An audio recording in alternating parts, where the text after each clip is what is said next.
The story of the Book of Enoch begins in silence, in a time long before the world had even heard of it. Imagine the deserts of Ethiopia in the 18th century, where missionaries wandered through mountains and caves, stumbling upon scrolls written in a language few could understand. These were not ordinary scrolls.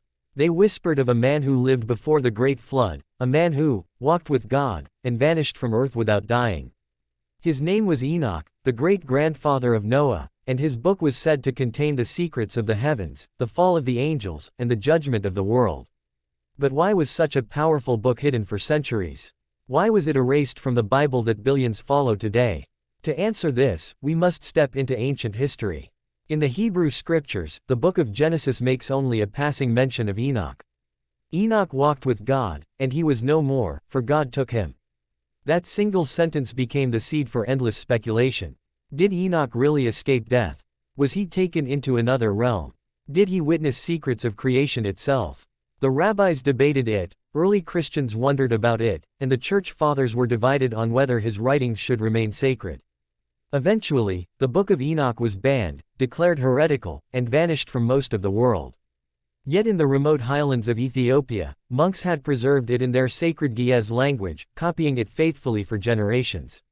They believed it held truths too important to lose. The discovery came like a thunderclap in the 18th and 19th centuries. Western scholars and explorers, sent into Africa under the guise of trade and missionary work, returned with strange manuscripts. At first, no one took them seriously. A lost book of the Bible. Impossible, they said. But when fragments of the Book of Enoch were later found among the Dead Sea Scrolls in 1947, ancient Hebrew fragments over 2,000 years old, the world realized that the Ethiopian monks had been telling the truth all along. Enoch's book was not a medieval forgery. It was real. It was ancient. And its contents were terrifying. The Book of Enoch opens with a chilling prophecy. It claims to be written, for the final generation, for those who would live at the end of days. In other words, not for his own time, not for Israel, but for us, for a world standing on the edge of collapse. Already, this gave the book an aura of forbidden relevance. If the text was speaking directly to the future, then everything inside it might still come to pass. And what it revealed was unlike anything else in biblical literature. The central story describes the Watchers, a group of angels assigned to observe humanity. But instead of merely watching, these angels fell in love with the daughters of men. They descended to earth, took wives, and taught forbidden knowledge, metallurgy, sorcery, astrology, and warfare. Their union produced monstrous offspring, giants known as the Nephilim, who ravaged the earth, devouring everything in their path. Human beings begged for help, and the cries reached heaven. God sent the archangels, Michael, Gabriel, Raphael, and Uriel, to intervene. The Watchers were bound in chains, cast into dark prisons beneath the earth, awaiting final judgment. The Nephilim were destroyed in the flood. If this sounds like mythology, remember, this is an ancient Jewish text that was once considered scripture. For centuries, Christians and Jews alike suppressed it, fearing the chaos it might unleash. What if the story of Genesis 6, which briefly mentions the sons of God taking human wives, was not symbolic but literal? What if fallen angels really did walk the earth? And what if their influence never truly ended? This is where the Book of Enoch becomes more than a dusty manuscript. In modern times, researchers began connecting its tales with archaeological mysteries, unexplained structures, and even UFO phenomena. Were the Watchers ancient extraterrestrials mistaken for angels? Were the giants echoes of lost civilizations? And if so, had governments known this all along, hiding it from the public? But before diving into conspiracy, we need to step back into the personal story of how this book re-emerged. In 1821, the first full English translation of the Book of Enoch was published by Richard Lawrence, the Archbishop of Cashel in Ireland. It caused shockwaves among biblical scholars. Passages from Enoch seemed to echo the New Testament. The Epistle of Jude even directly quotes Enoch word for word. This meant that early Christians not only knew of the book but considered it authoritative. Yet at some point in history, church councils deliberately removed it from the canon. Why? Perhaps because it revealed too much about angels, demons, and the hidden war behind human history. As the 19th century moved into the 20th, the book took on a new life in fringe circles. Occultists, secret societies, and mystics all claimed the Book of Enoch contained coded wisdom. Madame Blavatsky, founder of Theosophy, cited it as proof of higher spiritual beings guiding humanity. Others saw it as an early manual of astronomy and cosmology. Some even claimed that the fallen angel's teachings of technology paralleled mankind's sudden bursts of scientific advancement. Was Enoch describing the dawn of forbidden science? Then came the Dead Sea Scrolls. Their discovery in 1947 changed everything. Hidden for nearly 2 millennia, these scrolls contained fragments of Enoch in Aramaic, proving beyond doubt that the book had been central to Jewish thought before Christ. Scholars could no longer dismiss it as a later invention. The book was ancient, it was authentic, and it had been intentionally suppressed. The question became, what are we not supposed to know? In its pages, Enoch describes journeys beyond Earth. He speaks of being taken up into the heavens, shown the secrets of the sun, the moon, the stars, and the courses of cosmic bodies. He describes crystal palaces, rivers of fire, and vast halls where angelic beings debated the fate of humanity. To a modern reader, this sounds eerily like descriptions of spacecraft, wormholes, or interdimensional travel. Could Enoch have been an ancient contactee, one of the first human beings to be shown advanced technology by non-human intelligences? This possibility has electrified researchers for decades. Suddenly, the Book of Enoch is not just about angels, it is about the origins of human civilization, the manipulation of our destiny, and the boundaries of forbidden knowledge. But alongside this revelation comes the warning.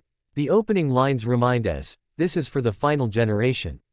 Could it be that the book's secrets are resurfacing now because humanity is once again on the brink of repeating the Watcher's mistakes?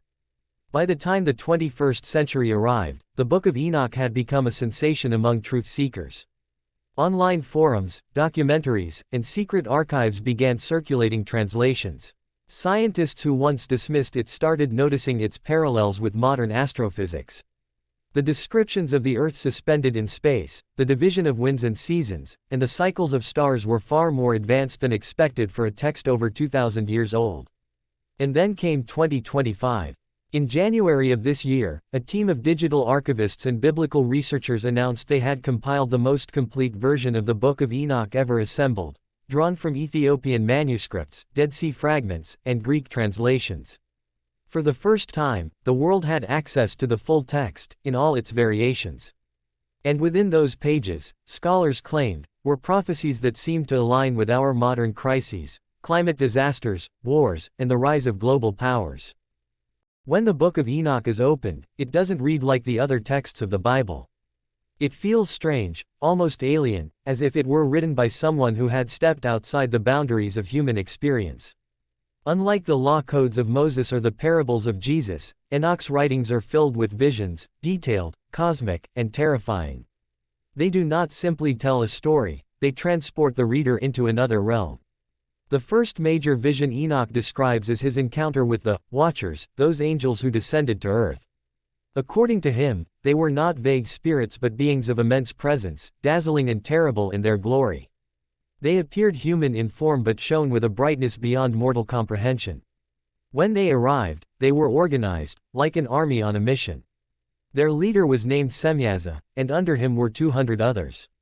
Together, they swore an oath to descend to earth and bind themselves to their chosen wives. Enoch describes in chilling detail how these Watchers corrupted humanity. They taught sorcery, enchantments, root cutting, and the secrets of metals. Suddenly, mankind learned how to forge weapons, craft jewelry, manipulate nature, and use power in ways that had never before existed. Some interpreters believe this was the true, forbidden knowledge, the leap in human technology that allowed us to dominate the world but also destroy it. Enoch portrays this as catastrophic. The earth was filled with violence. Giants born from the unions of angels and humans devoured the labor of men, consuming livestock and even people themselves. Blood filled the land. What shocks readers today is how modern it all sounds. Ancient people, suddenly exposed to advanced technology and science, quickly turned that knowledge into destruction. Does this not mirror our own world, where discoveries of atomic power, artificial intelligence, and genetic manipulation threaten to undo the very fabric of society? Enoch's tale feels less like myth and more like a warning. But the book doesn't stop with the fall of the Watchers. Enoch is taken on journeys into the heavens themselves, shown visions of the cosmos. In one section, known as the Astronomical Book, he describes the paths of the sun and moon, the winds of the earth, and the movements of the stars. He is shown portals, through which celestial bodies enter and exit, a description that has fascinated modern scholars. Some see this as primitive astronomy, others believe it is a description of interdimensional gates, wormholes through which beings travel. Enoch says he was guided by Uriel, one of the great archangels, who explained the mysteries of creation. He describes fiery rivers, crystal walls, and thrones of blazing light. He sees a place of punishment for fallen angels, locked beneath the mountains in caverns of darkness.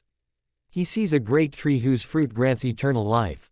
He even sees the throne of the Great One, surrounded by angelic hosts who sang songs of judgment. For thousands of years, readers have struggled with these passages. Are they symbolic visions, meant to inspire awe and fear? Or are they literal accounts of another dimension, another reality that Enoch was taken to?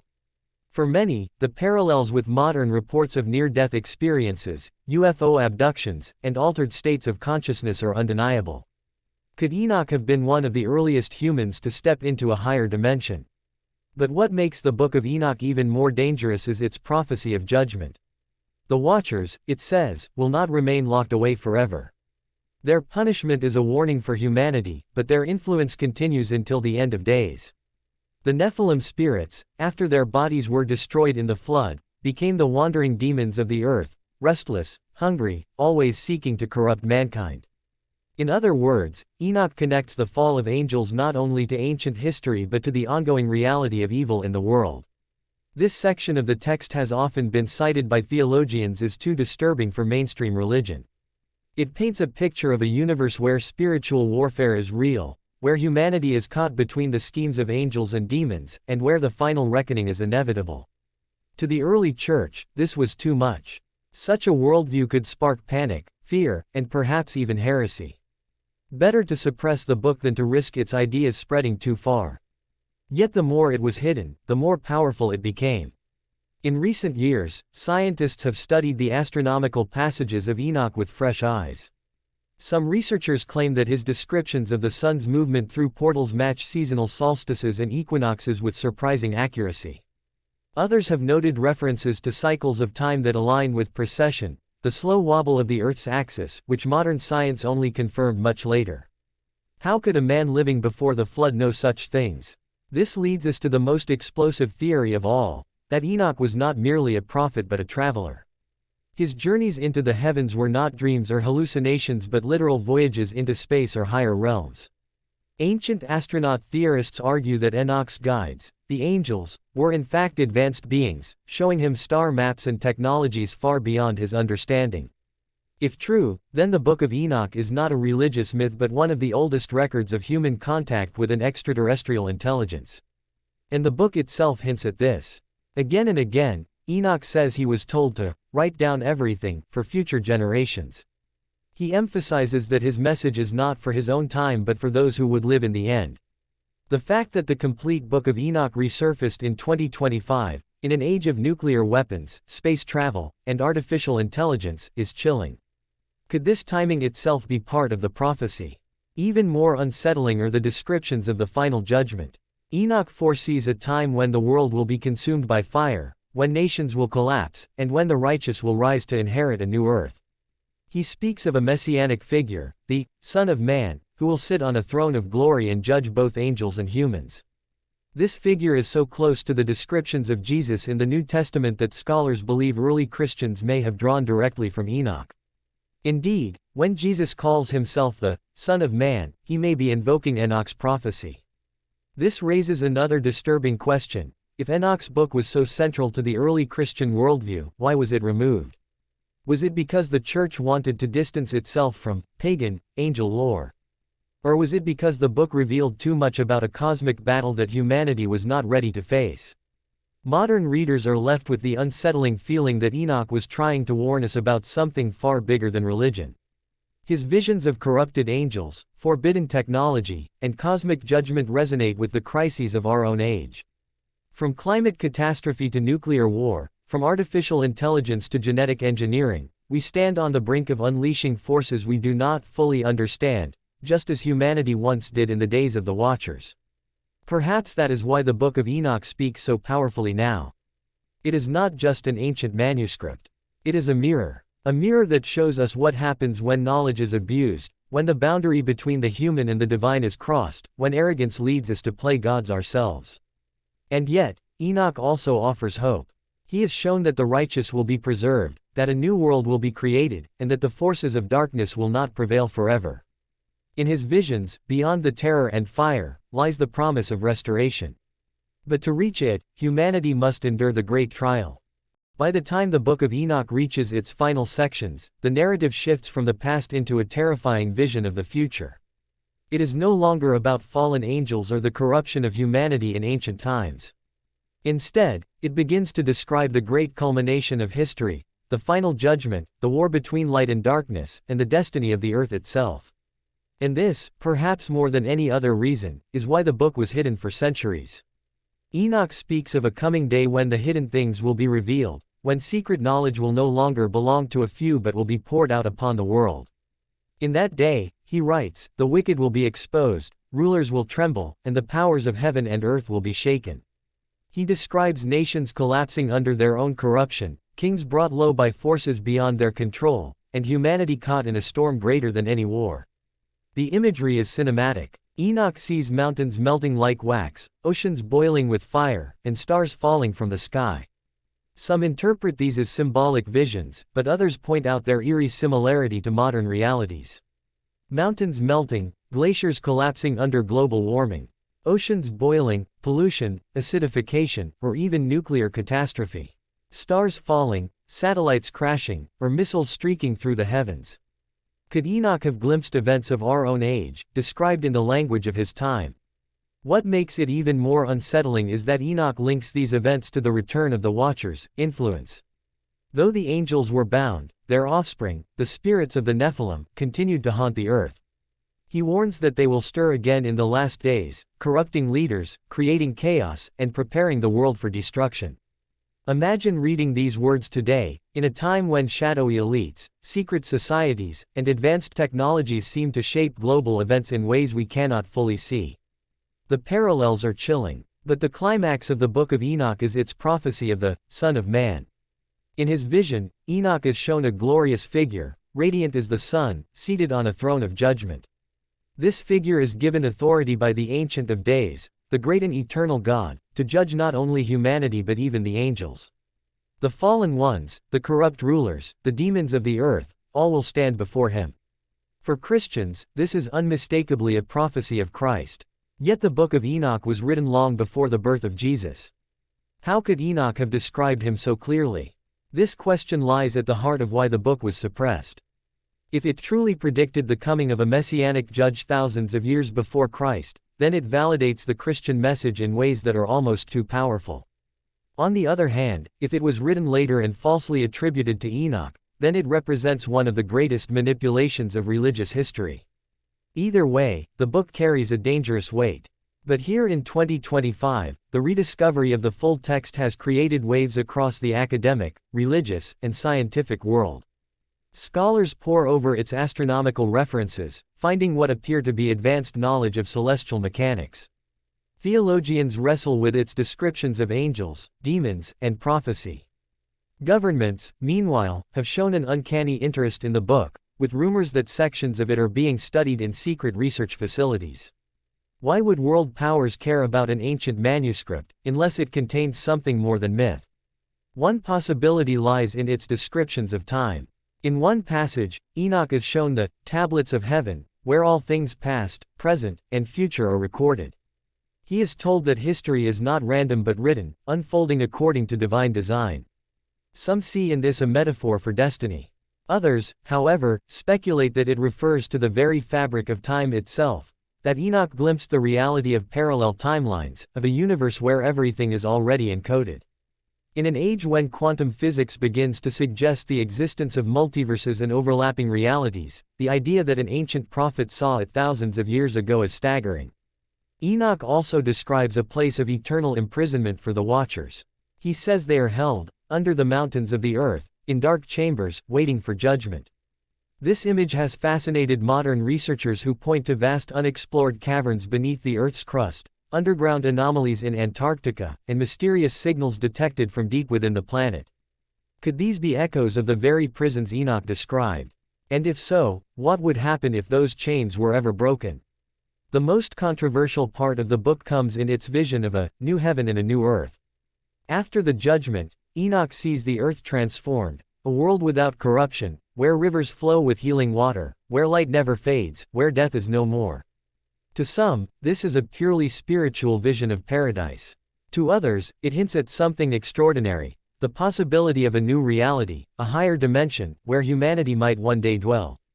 And if that is true, then the Book of Enoch is not simply about doom. It is about transition, about a doorway into a new age. Why, then, was this book hidden for centuries, only to resurface in modern times? Some argue it was a matter of control. By keeping humanity ignorant of these cosmic truths, religious and political authorities could maintain their power. Others believe the timing is intentional, that the book was meant to be sealed until the last generation, when its words would finally make sense. And in 2025, as the world faces crises on every front, perhaps the time has come. Imagine for a moment what this means. If the Book of Enoch is true, then our history is not just human, it is cosmic. Our struggles are not only political or economic but spiritual, bound up in a war that began before time itself. Our technologies, our ambitions, even our very survival are linked to forces we cannot see, forces that have been shaping us since the Watchers first descended. And now, as we stand on the edge of artificial intelligence, genetic manipulation, and space colonization, we are once again playing with forbidden knowledge. We are walking in the footsteps of the Watchers. This is why the Book of Enoch shocks the world. Because it is not merely an ancient curiosity. It is a mirror held up to our present. It warns us of the dangers of hubris, of the price of tampering with powers we do not understand, and of the reality that judgment comes to all. And yet, it is also a beacon of hope. It tells us that corruption does not have the last word, that evil will not reign forever, and that a new world awaits beyond the fire. For those willing to listen, the message is clear: prepare. In the end, perhaps the most terrifying thing about the Book of Enoch is not its visions of destruction, nor its revelations of angels and demons, but the possibility that it is true. That the events it describes are not myth but prophecy. And if that is the case, then every crisis we see today, the wars, the climate disasters, the technological dangers, are not random. They are signs. Signs that we are approaching the very day Enoch foresaw. The question, then, is not whether the Book of Enoch is authentic. The question is whether we are ready for what comes next.